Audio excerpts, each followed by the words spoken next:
তাঁতীবাজার এলাকাতে মূলত যানবাহন চলাচল একেবারেই স্বাভাবিক।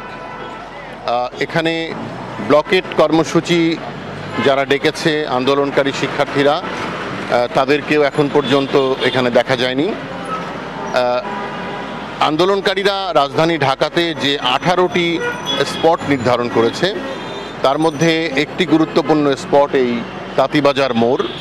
এখানে 10টার দিকে তাদের আন্দোলন কর্মসূচিতে অংশ নিতে এখানে আসবার কথা। তাদের ঘোষণা হচ্ছে তারা সকাল 10টা থেকে সূর্যাস্ত পর্যন্ত সারা দেশ জুড়ে রাজধানী ঢাকাসহ ব্লকেট কর্মসূচি পালন করবে। ছাত্রদের দাবি হচ্ছে বৈষম্যের বিরুদ্ধে। ছাত্রদের এখন এক দফা দাবি, তা হলো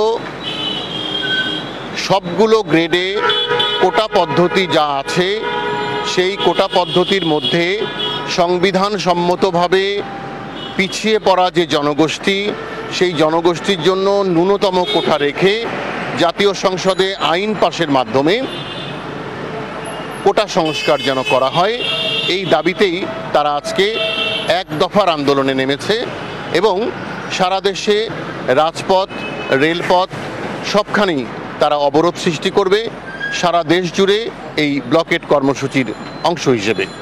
এখন পর্যন্ত আইন শৃঙ্খলা বাহিনীর কোনো তৎপরতা তেমন একটা দেখা যায়নি, শুধুমাত্র রাজধানীর শাহবাগে কয়েকজন পুলিশ সদস্যের অবস্থান ছাড়া। তবে